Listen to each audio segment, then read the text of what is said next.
this is our first meeting that we're addressing. We are going to take input from the various. All right, moving on now, the federal government has unveiled a special ambassadorial program geared towards propelling Nigerian youths to positions of leadership. From the 36 states of the Federation and the Federal Capital Territory, 63 youths were selected to be trained as ambassadors, where their knowledge will be sharpened to think, innovate, create, and develop for meaningful engagements. Minister of Youth and Sports Development, Sunday Dari, told the forum, nation building is a project using its young population as the driver. The midfield for this country are the youth. You are the bridge generation. You have to inspire those coming behind you, but also you have to learn from those ahead of you. We believe that leaders just happen. No.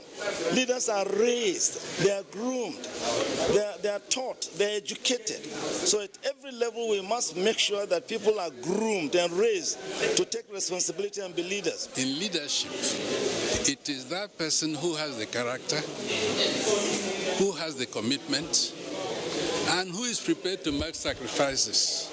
He makes a difference. The leadership training I just had today is going to turn me into a very good leader, and hopefully someone that is going to make greater use of the opportunity given. The youths are to be camped in Abuja for 1 month. Now, the National Human Rights Independent Investigative Panel on Human Rights Violations by the defunct SARS and other units of the Nigerian police has ordered that one confidence Lera, a victim of unlawful arrest in 2019, be produced by the police. The whereabouts of Confidence Lira, arrested since 1st of November for undisclosed reasons, is still unknown, even with the order of River State High Court to release him. But what is mind-boggling is that money is constantly being withdrawn from his bank account linked to his brother's email. The panel had 3 cases of alleged threat to life, extrajudicial killings, and enforced disappearance of Confidence Lira. Assistant Inspector of Police David Ahmed Agbo from Akwa Ibom State Police Command is said to have effected the arrest of Lira, whose whereabouts remains unknown 1 year after. His wife, a young nursing mother, was also at the hearing. September 2019.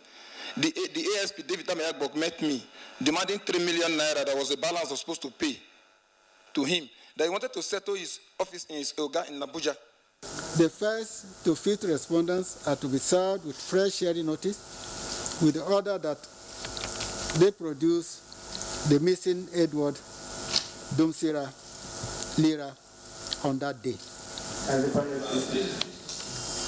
Commissioner of Police in charge of legal, Enemba Asoromo, requested for adjournment to enable him locate the indicted officers, some of whom he said have either retired or dismissed from service. While granting the request, the chairman of the panel and former Justice of Supreme Court, Justice Suleiman Galadima, asked him to hear the complainant's stories. Among them is Bello Akuboku, a victim of stray bullet during the Shiite police clash in Abuja. The chairman also summoned the chief medical director of National Hospital, Abuja, and the registrar, Nigerian Medical and Dental Practitioners Council, to appear before the panel. All right, quite a deep 2020. Now with conversations shifting to expectations for 2021, both economic and social, Honorable Chinedu Onwaso says education and health were severely hit in the outgoing year and as such need a big shot in the arm in 2021.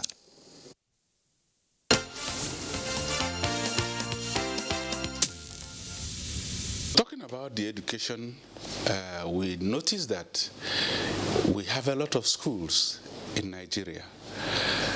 The funding cannot be termed to be adequate where it comes to education, because we have a lot of teeming youths that needs to be educated. When we are talking of education, we are talking of the proper education. Those youths who will be educated to be employable tomorrow. So all those things we are looking into. The budget presented by different schools as it pertains to education, and what they are doing with it, how they are coming about it. Well, it will take a long way to thrash all those things out, but we know we are on the right path. We are also pushing that whatever is the rattle between the federal government and the school system should be properly addressed. This issue of strike all the time is distorting our educational system a lot. So whatever the issue is, it's not something that we overlook, because at the end of the day, these schools will produce graduates who will be pushed into the labor market. And you can see that the backlog of what we have is affecting really the employability of the youth and then the functionality of the system generally. Thirdly, you come to the health issue. Like I said, I want to touch those areas that you come to the health issue. The COVID-19 issue has brought a lot of questions into how our health system is functioning. Believe you me, we need to go back to the drawing board. Not only increase the budget on health, but try as much as we can to spread out the concentration of health institutions as owned by the federal government into every nook and cranny, so that when issues like this come, there will be structures on ground to manage such things. We discovered how we are scrambling to put up centers for, these centers for COVID-19. If we have a good system on board, every local government is supposed to have one where people can easily go and have tests and other treatments that are required. So we need to properly address that which we have decided already on the health sector, the Abuja Declaration on Health Sector. To some party politics now, Imo State Governor Hope Uzodinma says notable politicians, including 7 and former governors in the Southeast, are ready to join the All Progressives Congress APC. Uzodinma made his comments after a closed-door session with the chairman APC caretaker and extraordinary convention planning committee, Governor May Mala Buni of Yobe State. One of our best will be joining the party, and this is the governor of Yobe State. Of course, I will be very glad, and it will be my joy to welcome a governor and more governors, not only him. We are still talking to more governors to join. And the APC is the ruling party. And for the interest of national integration and cohesion, Imo and the Southeast indeed needs to become part and parcel of the national ruling party. In a similar vein, leaders of the All Progressives Congress in the Southeast say the party is being positioned to win more key leadership positions in the zone for the party. Even though political activities are in low key, the forthcoming governorship election in Anambra is reawakening the political tempo in the Southeast zone. Hence, this strategic engagement by APC leaders behind closed doors. From all the states. At the end of the meeting, Minister of Science and Technology, Dr. Ogbonnaya Onu, addressed journalists on the roadmap designed to rebuild APC and expand its electoral fortune. In the Southeast, we have one governor now, but we are working so that by 2023, we will be able to have 5 governors who are APC in the Southeast.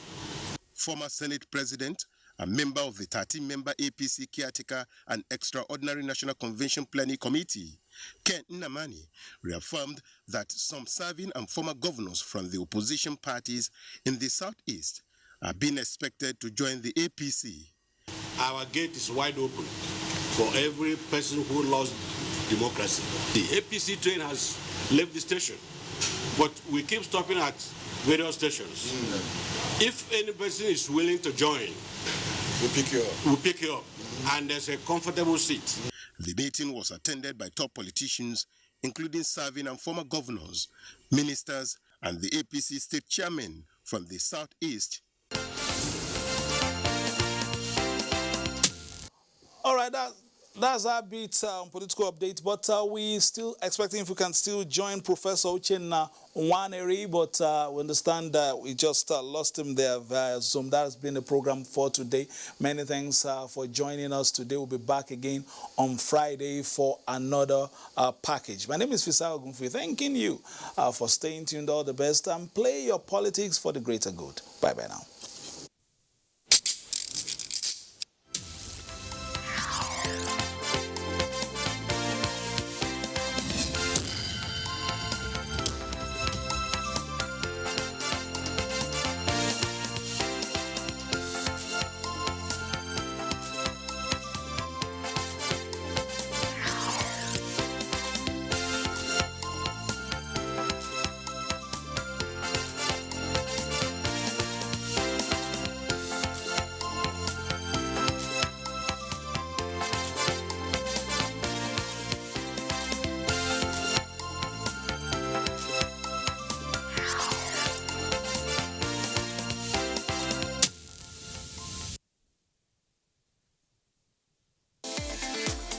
From dusk to dawn, 24 hours a day, NTA International is with you in your living room, office, everywhere and anywhere.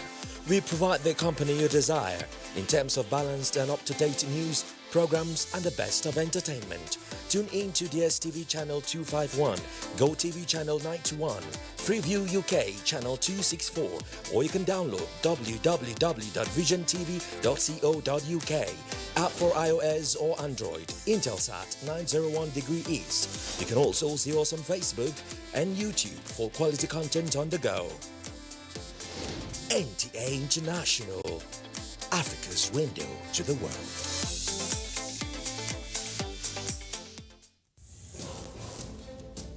From dusk, NTA International is with you. In your living room, office, and everywhere, anywhere. We provide a company you desire in terms of balanced and up-to-date news, programs, and the best of entertainment.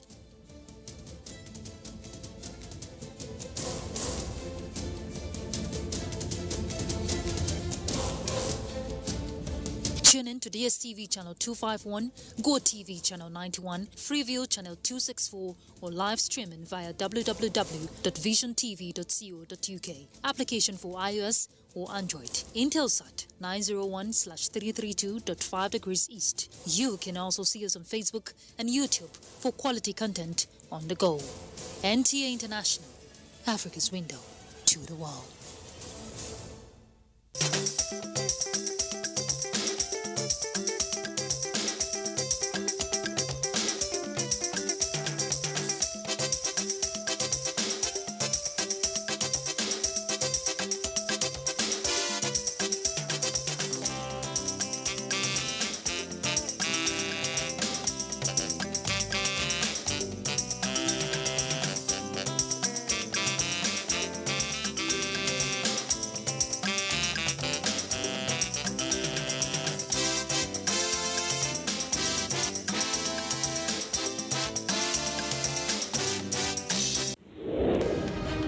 Social media is like a big notice board in the marketplace. What you put on it, everybody will see. One major definition of integrity is that you should do the right thing even if nobody is looking at you.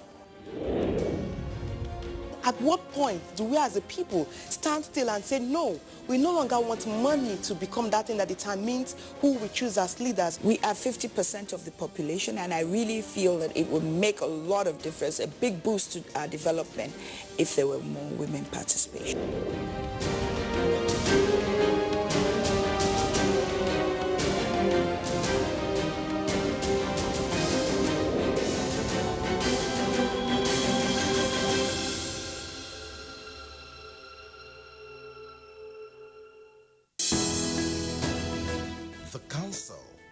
Fathers. My advice to these young people is please do not take us back to those harrowing days. You probably do not know what it is. Nigerian youths, let's build our nation together.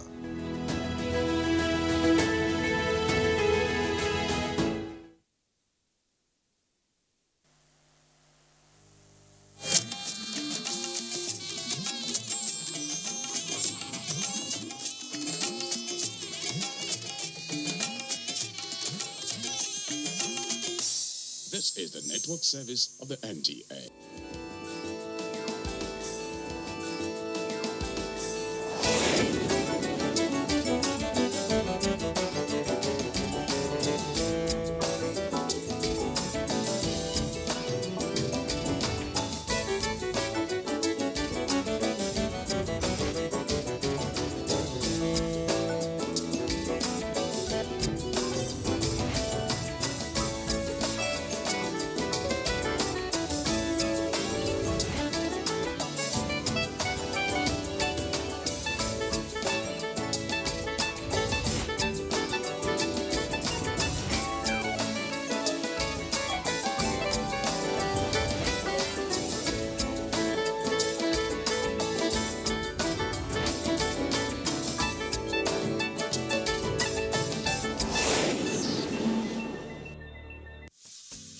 My name is Rita Onome Abuja, popularly known as Queen Rita.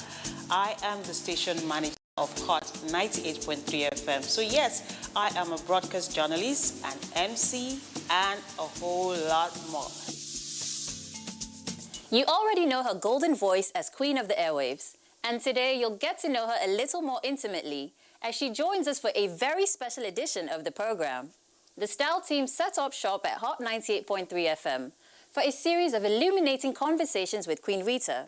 We delve into her lustrous career as a glamorous media personality, uncover her philosophies on life, style, fashion tips, and everything in between. It's Queen Rita like you've never seen her before, only on Today's Style. Queen Rita wears many crowns. As an on-air personality extraordinaire, a loving wife and mother, and style icon to her legions of devoted fans. Dominating the airwaves for close to 2 decades, she certainly lends the medium of radio an unmistakable poise, elegance, and style. For her first look, Queen Rita is simple and elegant in a classic black blazer, cream chiffon top, and soft grey plaid trousers. It's a tried and tested look that says the Queen is ready to get down to business. Radio was accidental for me, I would say. I loved TV. Growing up, I used to spend a lot of time in front of the television. Back then was when, the NTA would resume at 4 with those color lines and then the national anthem. I studied theater arts in the university. It's one course that prepares you for anything, in my opinion, because in theater arts, I did acting, I did directing, I did costume, I did makeup. So I can still get up and get on stage, get up and get into a movie set, and do my thing. One day I was on campus, somebody came looking for me. His name is Marcus McKin. Now, if you're in Benin, that is a name you wouldn't ask who is that. He's a very popular comedian and TV person at that time. Apparently, he had a show coming up called Fun Train with Marcus McKin, and he needed 2 female hosts, co-hosts with him. He had one already, Juniper Musa, so he needed a second one, and my name popped up while they were having the conversation. So he came to look for me on campus, and he told me, somebody said they saw you in the studio, can you do this program on TV? I said yes. So you've not heard the program? I said I can do it. And that's how I got my first job while a student. So I did that for 2 years. Fun Train with Marcus McKin was a lot of fun. It was a comedy / lifestyle show, but I was hosting a segment of the show, and we were called Marcus's Angels then. So I finished that when I was done with school. One day I walked into Uncle Wale Kuka's office at the NTA Plus, and I said to him, so I need a job. And he said, okay, did you see any advert? I said, no. So I said, yeah, but I like your station, I want to work with you. I had my CV. The mistake I made then was I didn't go with a demo. So he said, go and record something and bring for me. I said, fine. So I left. And when I left, I went to meet my husband then in Area 10 in Gariki. He was with a friend, Aro Leonard. Aro is also a media person who was doing stuff with, I think, Aso Radio then. So he said to me, do you know that Christian Yahweh is starting a radio station? I said, what? Where? When? I put my CV together and I went to submit. When I got there, I remember meeting the secretary then, Ima Dugo, and he said to me, oh, they're actually done with this process. They've already shortlisted. It's now time for interview. I said, it doesn't matter. Just collect it. So I gave him my application and I left. The same day I got a call.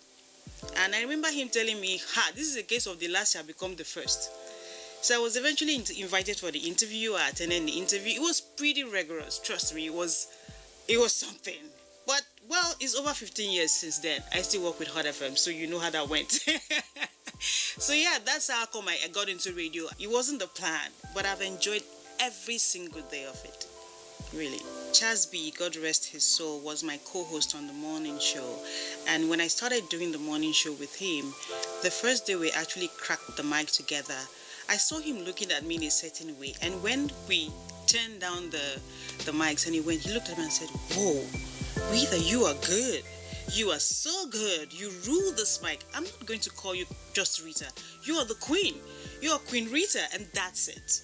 It just stuck. So when we were on air, he never called me Rita. He called me Queen Rita, and that's just it. Everybody started calling me that. So it was a very easy crown. It just came and sat pretty on my head. I now do the People's Assembly show as a socio-political program, interactive. I'm on that show with my colleague Anaya Kwiti, and then I do the Sister show at 2 p.m. That's a really fun show that is gender-based, so we look at everything and anything from the female point of view. I think the best part for me at work, apart from what I do on air, will be just being in this space, being with my colleagues. I have amazing colleagues, really. So we generally, it's a fun workplace I have, so I look forward to that. And you've seen Hot FM. It's a beautiful place to be at. My workspace, I have a family portrait, so if I really am tired, I can just go and then I look at that picture. I kind of get a boost from just seeing my children and just seeing my family. It gives me like a boost of energy. I like that.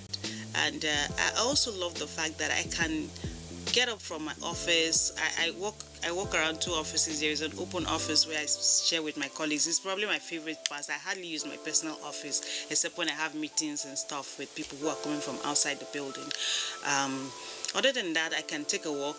I'm not a sedentary person. I'm not used to staying in one place for too long. So if I walk and I'm tired and I don't have any reason to go out of the compound, I'll just take a walk around the compound and admire the beautiful flowers we have and just be in tandem with nature. It helps me think better, get more creative, and churn out things that I need to do in the media. There's been quite a number of awards in and outside the media, actually, a recognition have come, and it's something that makes you know that, people actually hear you, people are impacted by what you do. And one that really stood out for me was an award that was in-house. When Hot FM turned 10, I got the award for I think I would call it Staff of the Decade, because it was the best staff of the year and it was our 10th anniversary. So that was really, really huge for me. And it meant all your colleagues agreed that, oh, you are sort of outstanding, because it wasn't something that came from the outside, people who just listen to you and don't know you beyond the voice, right? So I really, really appreciated that. I've gotten the Bursary Award for Investigative Journalism from the BBC Media Action. That saw me doing reports about the resettlement issues in the FCT and, digging deep and really investigating into that. So I had the Secretary for Agriculture from the FCT as my guest on the show, and there was this call from a gentleman who told us he was visually impaired. He was actually, because eventually I met him, and he's a farmer. And he said they had challenges clearing their farms, they needed help. I just lashed onto it and I said, "Sir, you need to do something for these people." And he said, "Of course we will, Rita, no problem." And it was a promise made on the show. And you can imagine the joy I felt when he called back to tell me that that promise was actually delivered, that they gave them tractors to clear their farms, they got fertilizers, they got, seedlings. And he came to the station with his, white stick. I was so touched. I've always had the mindset of I want to do media that touch people, not just for the sake of it. So you will say art for life's sake, not art for art's sake. We just need to be able to make a little impact, to be able to make people more comfortable, to be able to make people's life better one way or the other. And these are little things that I think I want to be remembered for. The fact that I said something and got you out of your sad mood and made you happy. The fact that, the program I did made the government do something differently and people are living a better life. There are pockets of stories like that you do a show and you see the results and the people are happy that they got, some form of impact. Simple. For her second look, Queen Rita is regal, in a multimedia maxi dress featuring a vibrant print and delicate sleeves in a contrasting fabric.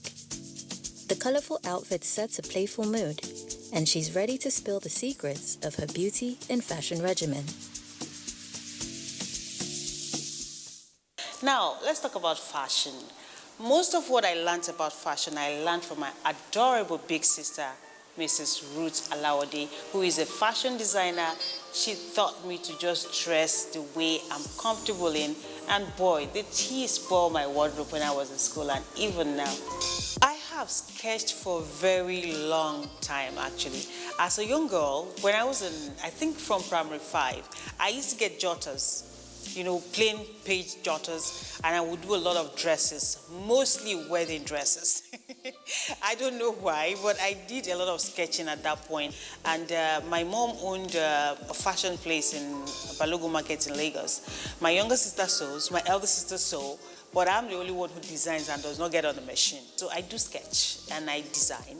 I can put accessories to my clothes myself, but I cannot sew to save my life. I can just wake up with a style on my head and I want to make it and I will sketch it out. And then I have 2 girls who are amazing with, you know, styling too. So sometimes they pick what I wear and they say, no, you can't wear these earrings because it does not go with that. And they would change what I've decided to wear. So sometimes they also sketch for me. I remember having one particular incident where we had an ashoebi, you know, the clothes you buy for like a wedding. It was a colleague getting married. And my tailor decided to show up, if you know what I mean. He spoiled my clothes. And I didn't have, there was just some pieces of this fabric left. My daughter said, well, mommy, you can just get another fabric for the dress and then use that fabric for the hand and make some patches. And it was so amazing. Everybody at that event was like, whoa, how did you come up with this? I'm like, if you only you knew. My favorite colors are really blue and black. Those are the colors I'm comfortable in. And I think it's also because black is neutral. I can wear it with almost every and anything for almost every and any occasion. My days from the theater costume, what is stuck with me is colors, pretty much. And then, of course, texture of fabrics. Before theater arts, I wasn't conscious of what color was warm, which was, you know, I should stay away from, for instance, during the raining season, the black will keep you warm, and when it's really hot, you should not be wearing black, things like that, things I picked up from the theater. I would be fair if I say I don't take a lot of time. I sometimes plan my dressing ahead of time, at other times I'm very impulsive. I may have laid out something that this is what I'm going to wear, and I just open the wardrobe and something else comes up, you know, and I wear that. Definitely would be a jacket. I have a black jacket that I wear often.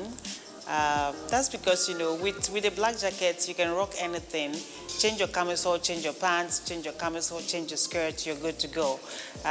You know, so I have not just one, but maybe 2 or 3 black jackets, but there's a particular one that is very, very comfortable. So I wear it often. I really don't like my clothes too dramatic. I don't like my clothes loud, really. And it depends. I know what to play up and what to play down, you know, when I'm dressing. Give me my pants, my jackets, I will hit the road. I can just, you know, I have a black pants, 1, 2, 3, because I can throw any top on them. The same thing happens with my black jackets. I love my Ankaras, I love my jackets, you know. So it doesn't matter whether it's trending or not. If I'm comfortable in it, if it suits my mood, I would wear it, whether it's in vogue or out of vogue. There was a time when I was really obsessed with bags, and at other times, it would be my jewelry. I think my jewelries have been the constant. I wear my jewelries moderately, I think. It's difficult for you to catch me without a piece of jewelry on. Apart from, you know, wedding band, which is like a constant, I would always have an earring, no matter how small. You can hardly catch me without, except I'm at home and done with going out. It's almost impossible for you to catch me without a piece of jewelry on. And I love watches. I love watches, and I do have some favorites. I love blings, but I love them in moderation, not too loud. It's a gift from my husband for my 15th wedding anniversary. Those are actually my initials there. It's Queen Rita Simeon, right? So you have QRS up there. So yeah, I wear this like almost every time and any time because of the special significance it has to me. I've been natural for about 6 years now. Before then, I had my hair cut short, not like rock bottom short. I had an Itabika style on, so I would tongue it. And so it was easy for me to just grow that out and become natural. I wear braids like this, or my hair is often in a fro, just my natural hair. I rock it in a fro, or it's wrapped into like really beautiful style. I have the stylist who is very good with, styling my natural hair. And sometimes I would twist it. It's becoming a signature issue for me, especially the fro. I get shea butter, coconut oil, olive oil. I mix all of that and throw in honey. It's food for the hair, I would say. I actually use that on my skin as well. My basic makeup products that I can't do without, or I always keep handy, would be my eye